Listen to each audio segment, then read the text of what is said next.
And welcome to another episode of AYT in Isolation, today with me, Emma Bentley, and the wonderful, the incredible Morgan Lloyd Malcolm. Hello, Morgan.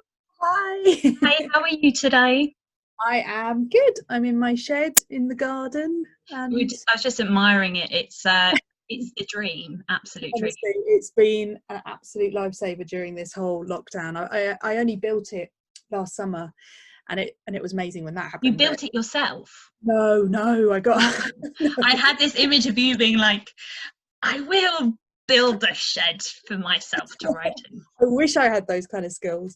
No, I got some lovely local builders to build it for me, but it's literally a shed. There's no like insulation. In the winter I have to put a heater on, and I can imagine.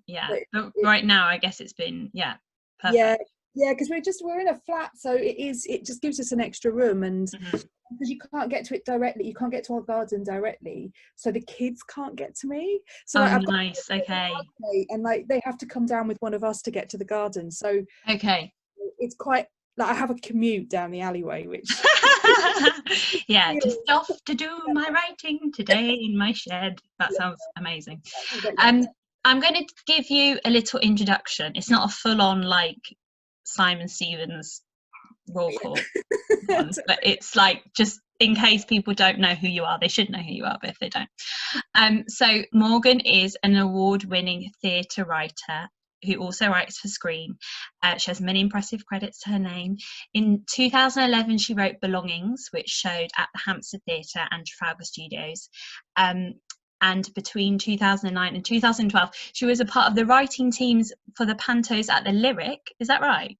Yeah, I didn't know that, and I just had to put that in there because they're literally my favourite. They're like the highlight of my year. Yeah, we were there. It was me and Joel Horwood. Actually, the very first one we did, because it was the first time they brought panto back to the Lyric, and so they got this. Oh, really? Yeah, so they got this team together of me, Joel Horwood, Che Walker, and Richard Bean. Oh my God, what a dream! It was a really random mixture. I mean, it was hysterical. We had a brilliant time, but then I think Che and Richard went off to do bigger things or something, those massive things. Me and Joel carried on doing the other three after that, and yeah, it was great. We worked with all sorts of amazing performers, and it was brilliant. I feel like Emilia is quite panto inspired. Oh, it's so panto in that. Yeah, I mean, you can definitely see my panto sensibilities, my comedy roots, and it must be such good lesson, like so good for learning. I mean, the thing is with panto, it's funny because there was a little chat. There was a bit of stuff going on Twitter recently about panto and people being a bit sniffy about it. And what was lovely was loads of people came out going, "No, it's not. Yeah, it's great. It's brilliant." And I really do believe that it's such a tricky thing to get right, because you're writing a show that is for anywhere between like age 2 and like 100 odd. You'll have a whole family with like 4 or 5 generations coming along to see it, so you have to cater to so many different sensibilities and keep the kids like occupied and happy so that they don't want to go roaming around the place, but at the same time give the adults something to get their teeth into that goes over the heads of the kids so they don't feel awkward about it. So you can't be yeah. I just love the way the Lyric ones are always so, like, some of the jokes just make you go oh my God, but yeah, it is brilliant. Okay, so you did that as well, and then you wrote The Wasp, which did the same, premiered at Hampstead and then went to Trafalgar. A very thrilling play. And then you're probably now best known for your play Emilia, which was commissioned by Michelle Terry at the Globe, directed by Nicole Charles, and then transferred to the vaudeville last year. Yes, which was absolutely incredible. Thank you. But I wondered if we could start off by talking about this project that you're doing with Clean Break, the 2 meters apart, because I believe this is very much a sort of lockdown specific project. And I wondered if you could tell us what it is and then how it's been for you kind of working with another artist in lockdown.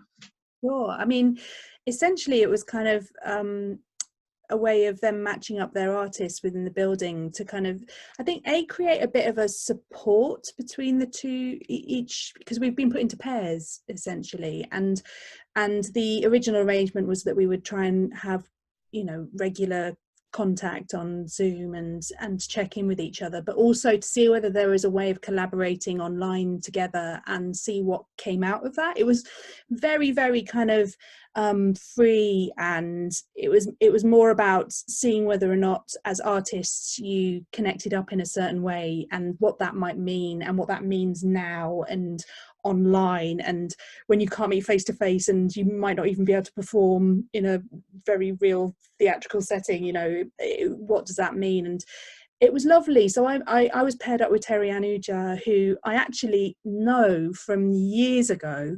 So she's been part of Clean Break for a few years, but actually we met in 2003, 2004, when we were both part of a BBC Three sitcom pilot, which is sort of mad team written show about a women in prison. Did it get made or not? We made the pilot, but then it didn't get commissioned beyond that point, which is fair, to be honest, because, you know, I mean, we had a great time making it. It would have been Orange is the New Black before Orange is the New Black. I mean, part of me BBC Three, you missed out. What were you thinking? No, right?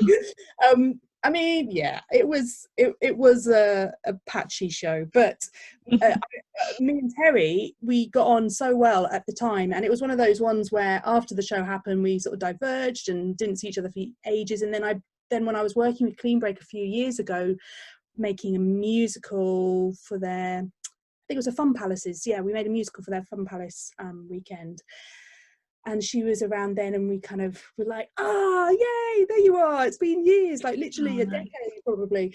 And chatted. And then, yeah, we've been sort of bumping into each other at Clean Break a lot. So it was a really nice pairing to match up. So, because we have a history together, and so we had lots to chat about basically. But between the two of us, we just started bandying ideas around what it meant to be locked in, what it meant to be like, what this sense of not being able to go anywhere, this sense of being worried about the people in the street, feeling like people are looking at you like you're dangerous, all this kind of stuff that started to tie in with experiences that Terry Ann has had as a woman in the prison system, but also of her friends, and it just became a really big conversation, and it was lovely. And what we ended up doing was co-writing a monologue that she would perform, hopefully at some point, we don't know yet. We're just kind of, it was sort of at the stage now where I think we're getting some feedback next week, I think, but we kind of just went backwards and forwards, and she would send me voice notes and I would note things down, and then I would write something new, and then she would do edits, and yeah, just between the two of us we kind of bounced something backwards and forwards, and it was just really nice to do something like that. And also that thing of like not writing on your own and not being like sort of isolated. It was lovely to have a project that between the two of us we found something. Like we were saying earlier, we're both technophobes, but before like I press record, because I was like going, I don't know how to press record. I do think that I would have, like before COVID, I would have made more excuses as to why I can't sort of like, I don't know, not because I'm a technophobe, but do simple things, just like send things, like you say, voice notes, or sending things across, or just being like Zoom. Like I would be like, oh, I can't do that because it won't work or whatever. But I actually think like I found it surprisingly easy, and like even when I was doing my MA through Zoom as well, like especially with writing, like you can have a conversation and that's all you need to do, and it's actually so much easier than trekking, you know, even just 40 minutes across London. Isn't it? It's totally shown me how many pointless journeys I've made into town. Like, oh my god, yeah. General meetings, or just a cup of tea, or you know, even note sessions, which can so easily be done online on a Zoom call, and you haven't spent an hour getting into town and then an hour coming back again, and that's your morning gone essentially. Like it has really made me realize that when things do sort of return to, well, whatever normal we end up with, like I will be probably a bit stricter about what I say I'll come into town for, because it's just so doable. Yeah, definitely. And it's more comfortable for both people, or all the people involved as well, because like, especially if you've got childcare and stuff, and or like if you're someone like me where it's like you're very emerging still and you're really skint all the time, like kind of like, it's not just the travel, like it's you do have to sort of get a coffee to be in a space, and you probably, and then you might have to go to work straight afterwards, then you might need to buy a sandwich or whatever. It's like all the little other things that.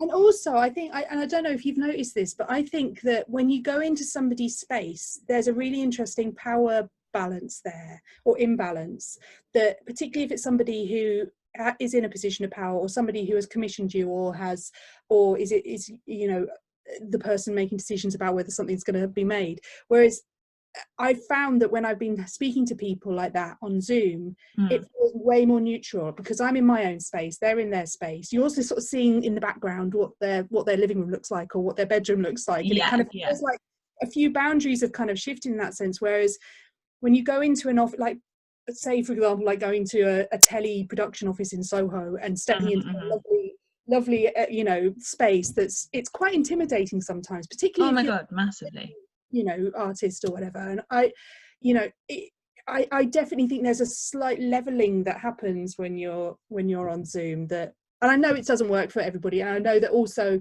like being face to face with people sometimes is essential, but these kinds of like I've had conversations with people quite high up in theatre, and it's felt like a chat rather than I'd stepped into their office and I'd had to, you know, have waited outside and got a cup of tea by their assistant. All these like rigmaroles that actually like separate you from them in and create a power structure that is quite scary and intimidating. That's all just kind of disappeared during this. It's been kind of nice, actually. I hope that continues. Like, I think it will have to, because like I know for like people who have normal jobs, like they're saying, oh, I won't be in the office again until, like, in the office for them is like half their life is spent in that office, and now they're saying they're not going to be there until December.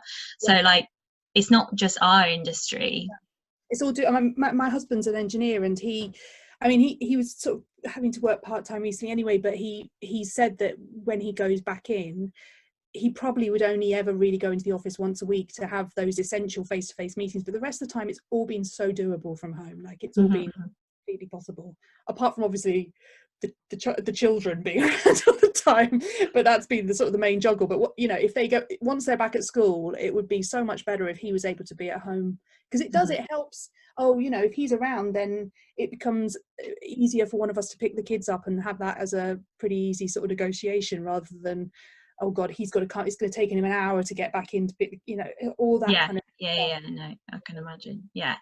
So writing and meetings and all of that works really well from home, but what doesn't work well from home is theatre and plays, because you can't really do it in your home unless it is like a video cool monologue experience, but that is not theatre. Well, I mean, that's the thing, we've had a few of them and they've been lovely, and that's you know, but I think everybody's just a bit done with it now, or there's only so many of those you can watch without wanting to actually be in a space and be in an audience, and that liveness of, you know, not knowing what's going to happen, and not something that's been recorded. It's like it's so hard to replicate that on screen, isn't it? That's and I don't know how you feel, but I feel like I was definitely on the bandwagon of being like, oh, I'm going to watch the National Theatre at Homes, and I'm going to watch like Show and Tell have been doing some things as well, but like I just feel like I'm losing my relationship with it now, and I'm just like, I don't know, because it's not the same, like, and there's so much to watch on Netflix and Amazon Prime and whatever the streaming brand of your choice. So how do you feel about theatre right now? Strong. It's just been the same about like how it's been with with work and juggling kids and stuff, we started off strong. We had all these great intentions, Yeah. and I watched a few things at the start and I really enjoyed that, and then I think we peaked, didn't we? And then we all hit a bit of a low when we realized it was going to go on for a bit way longer than we thought it would. And then it felt like a routine, and then it felt like, oh, this is like Groundhog Day, this is too much. And actually by the evening, like I don't want to sit down and watch a screen version of theatre. I do want to watch something rubbish on television, or something soothing like Gardener's World. Yes, something really, because Sewing Bee, when Sewing Bee finished, I was actually like, no. I know, and it's that thing of like, what we're missing is that ritual of going out, knowing you've got to get somewhere at a certain time. Maybe you're meeting somebody and having a drink, and maybe you're even having some food beforehand, and then you go and see something physically, and it's such a different experience to just sitting on your sofa and pressing play. It's just so different. And I think that the whole experience of doing theatre and partaking in theatre is such, you can't replicate that on the screen. I mean, it's lovely watching these shows and seeing an audience. I mean, it makes me quite emotional watching it and then seeing an audience enjoying it, but it just makes me want to be in the audience. I have the same feeling. I wondered if we could talk a bit about PowerShare, because so basically you were going to do this it was going to be one of the final weeks of the bunker, which is now unfortunately closed. It was called Morgan and Abby's PowerShare. Some of you listeners, readers, or audience people,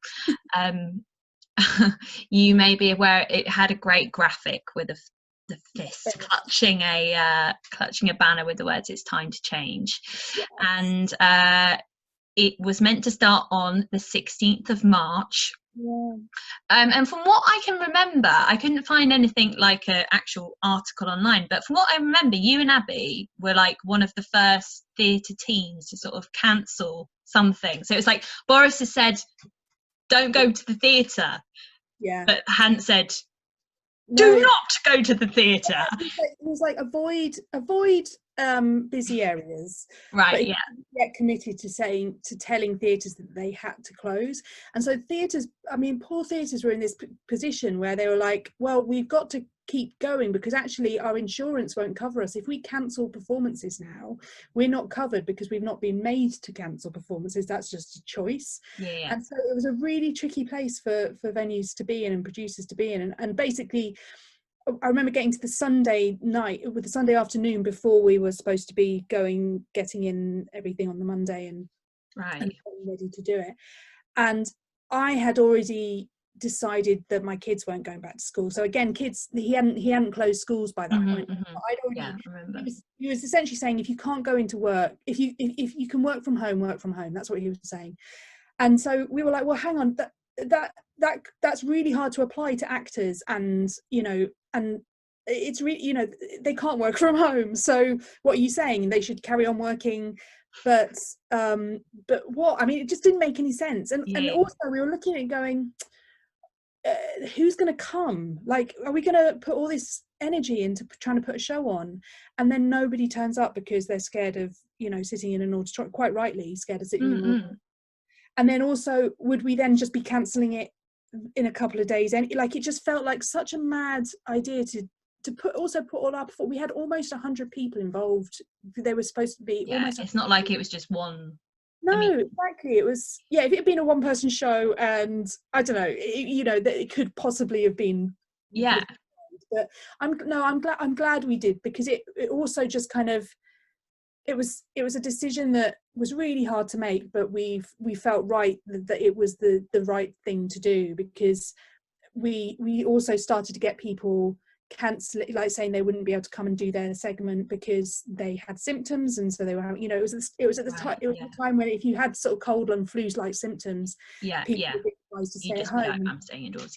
So we just started to lose people, and we were like, oh god, and we just could see the way it was going, and it was like, let's just step up and make that decision, and I'm glad we did in the end.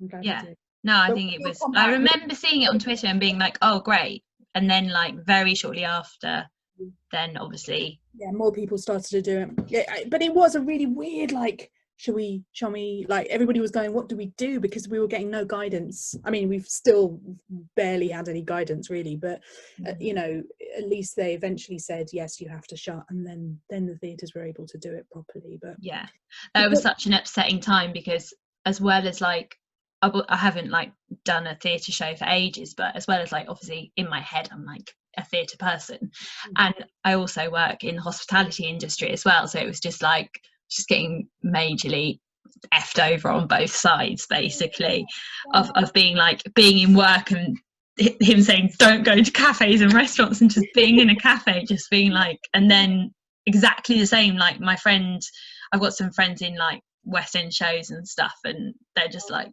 why are we, we're all just like, why are we carrying on? It's madness. Yeah, so it was a very weird time, but I'm glad it went the way, in, you know, it was the best we could do really. But yeah, but what's nice is that we've still got a week of amazing theatre and performance and poetry and stuff that is basically ready to go. And we had a really lovely response from venues saying, you know, as and when we're allowed to have things back, we'd love to, because obviously the bunker's shut now, so we can't even go back to the bunker. It's the sort of week that we could do in a venue once we're allowed to, because everybody had created such amazing things that it would be lovely to do. And as a model as well, it's something that we want to explore how that can continue, because the whole point of the week is getting people in the doors who don't normally get asked to do these kinds of things. And so we had such a wonderful mixture of amazing performers. No, it really was amazing. I'm a friend of Teddy Lamb's, and I was really looking forward to their day, but unfortunately it couldn't happen. But yeah, I was just thinking it's going to be even more important that things like that happen after lockdown, because basically my concern at the moment is like that, like, I think you'll agree that you're now obviously like a fairly established writer. Well, I've just got my toe in there. yeah, I'm sure you must sometimes as well feel like you're not, but like to like someone like me, I'm like, oh wow, you know, and I'm sure it must, to be in your position, it's not like, oh yeah, have everything really easy, but like yeah, do you feel worried about your future as a writer? I'm worried about my future in theatre, right? I think that I think what I'm fearful of is that because of all of the funding issues and the closing theatres, and clearly what's going to have to happen is a lot of reduction in the teams that are in theatres, is that it's going to start becoming really hard for people. I feel like there's been some really good strides made in terms of access and inclusion, and that I'm worried that this is going to stop all of that, and that people who can afford to do theatre will carry on doing it, and that will be a very limited output in terms of what's possible. And I'm worried as well about this idea of risk, and the idea of the sort of shows that will make money are going to be the ones that theatres feel like they have to programme, because they need to make a lot of money in order to kind of survive. So yeah, I am worried about all that, to be honest, because it's a huge problem. Theatre, and it was before this, it was a huge problem before this, and now this has come along. It kind of, I really hope it doesn't make it an even worse problem, but I don't know how. But yeah, because what I was going to say was that like, yeah, I feel like there's more hope for the like established writers who have like had their West End run, or their, you know, like that kind of thing. But like, so before COVID, obviously this industry is really hard. And I graduated from drama school in 2014, and then I'm gonna finish my MA in September at Central in writing. So I've always kind of like, and I've not like, I've always just carried on, you know, doing what I can do, but I still feel like I'm emerging.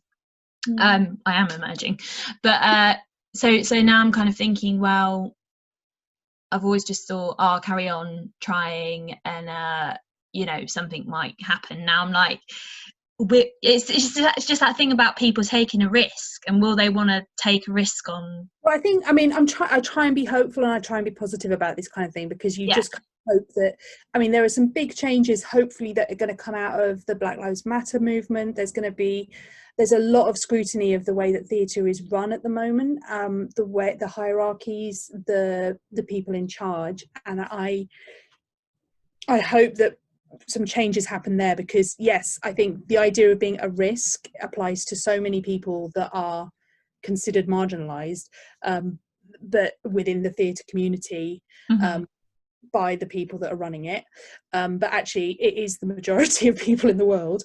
So really, the voices that have been ignored through the decades, they still need those stages. So all I can do at the moment is keep hoping that the people in charge either step down and give people a chance to do, you know, other people a chance, or that they recognize that their power within their power is the opportunity to make some big changes about who gets to be on those stages and who gets to come and watch these shows, because that's what we need to change, is the way that theatre is viewed in this country. You know, theatre should be for everybody, but it's kind of this weird elitist, you know, it's so ingrained in our psyche that it's this kind of posh pastime, and it shouldn't be that. It should be political and challenging, and it should reflect our society back at us, but it so often doesn't. And I all I can do is hope that, because we've literally, everything has stopped and things have been razed to the ground, as it were, that when we do rebuild things up, we take this opportunity to do all the changes that people have been asking for ages, essentially. And we just need to keep badgering them and pestering them and demanding it, I think. But yeah, I mean, it's taken me a very long time to get to where I got to, and I'd be hoping that I can sort of still hold on to things, but at the same time I'm passionate about making sure this industry is open to everyone, and that if that means I step aside from some things, that's fine, I'll happily do that. But it's one of those things that's like, what is the point in us having only a few people succeed in this? There's something really messed up about the way, I mean, it's a pyramid structure, which is capitalism, which is the patriarchy. It's all these different things that, and until we kind of raise everything to the ground, it's not going to change. But I think we do need to find the way that we can rebuild in a different vision. You're really good at like just staying really hopeful from my perspective of like your plays and stuff. And is that just, you think, who you are as a person, or I think like a key to your sort of like, not just hopeful as well, but like the actual, like you're saying, the badgering and like it's exhausting though, right? But I think if you got, I think when you do get afforded a position or a bit of power, a tiny bit of power, you kind of have to go, how can it be used? And I think being hopeful, being positive, and just constantly talking and trying to be heard is useful, or stepping aside and making sure you're amplifying people that need to be heard ahead of you. That's the other thing that's really good, that needs to be done more by some people that are in power. And I think, yeah, I don't know, I don't have all the answers. All I know is that I just want our industry, I love theatre so much, and I want more people to get that opportunity to be part of it, to tell stories and to see it. And I think that's kind of the fundamental kind of basics of that, really. And how can we, I feel like this is an opportunity for us to make those changes, and so I hope we don't drop the ball. Yeah, I'm sure there's too many of us. Too many of us, and we will find, we need to find ways for everybody to still have that opportunity. And I do feel for like people that have started to sort of get their foothold in the industry and suddenly it's all just gone, or people who just graduated drama school and there's no that is I can't imagine that at all. I mean, like, to graduate an MA in writing, like, it's fine, I've trained to sit in a room on my own, I can do that in lockdown, but like, what, how are you meant to show off yourself? And that's, you see, that's where buildings need to step up. That's where they need to start thinking outside of the box in terms of how they can support these, because there's so many freelance, it's like 75% freelancers in our industry, and I really think they need to start focusing in on that. And I know that it's a struggle at the moment because the funding that we're getting is not enough, but I do think we need to work out a way that we could support people coming into this industry. Like, how do we fund that? How do we make sure people aren't the only people that can afford to be in the industry are people who've got, you know, private income of some kind, or, you know, somebody supporting them, or it needs to be, there needs to be a better structure around that. And somebody who's got a better economical brain than I do should be able to figure it out. But there just needs to be new structures. That's it. Exactly. Yeah. New structures. Woo. Power share fist emoji. Are you working on like a play at the moment? I was supposed to be, but I've been asked to push my delivery date back to next year. Okay. To take the financial pressure off the theatre, so I've paused that. I'm working on a musical. Probably can't talk about, but it's a really fun project, and they're still trying to push ahead with the idea that it might still happen. Okay. And how has like literally been, how has it been literally sitting down to write? Oh, it's been awful. It's been impossible. It's been really hard.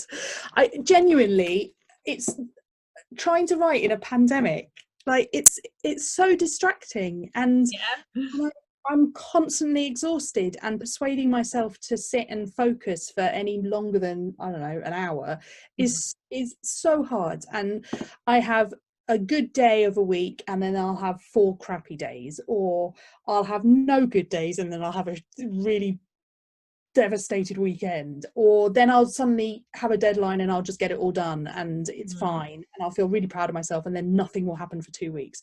It's just, it's hard to focus and it's hard to use your brain. And I think writing it at the best of times is quite hard, because I don't know about everybody, but I am the queen of procrastination when I'm supposed to be writing. And it's everything to just persuade my brain to actually get going. And once I get going, it's usually fine, and I don't know what I was scared about. But that persuasion to get going. But at the moment, it's so distracting. Being online is distracting. The concept, particularly at the beginning, like the beginning month or so, was just news item after news item, and it was like, what's going on now? How many days? Beginning month or so, like, should any of us have been really trying to like I don't know why we tried. I don't know why. I don't know why.